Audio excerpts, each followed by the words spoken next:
लाख मराठी लोक आहेत, तिथे काही मराठी जमलेत, मराठी तर जी काय वाद सुरू केलेला आहे, कसं बघताय? एवढं 25 लाख लोक इथं तुम्हाला बघताय.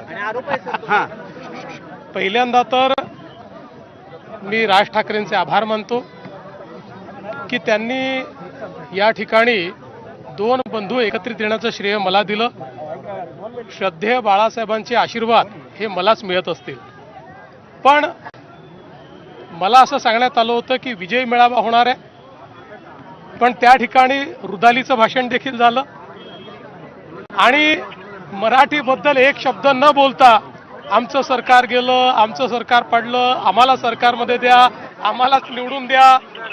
हा मराठीचा विजय उत्सव नव्हता, ही रुदाली होती. त्या रुदालीचं दर्शन हे त्या ठिकाणी आपण घेतलेलं आहे.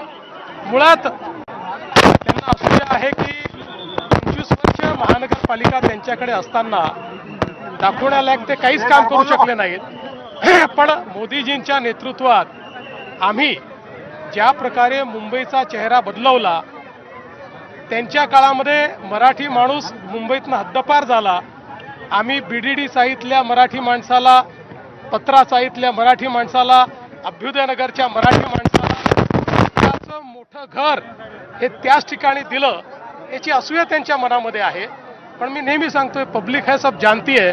त्यामुळे मुंबईतला मराठी असो की अमराठी सगळेच आमच्या सोबत आहे. आम्ही मराठी आहोत, आम्हाला मराठी असण्याचा अभिमान आहे, मराठी भाषेचा अभिमान आहे, पण त्याच वेळी आम्ही हिंदू आहोत, आम्हाला हिंदुत्वाचा अभिमान आहे आणि आमचं हिंदुत्व हे सगळ्यांना सोबत घेऊन चालणारं हिंदुत्व आहे. ज्या पद्धतीने मारहाण केली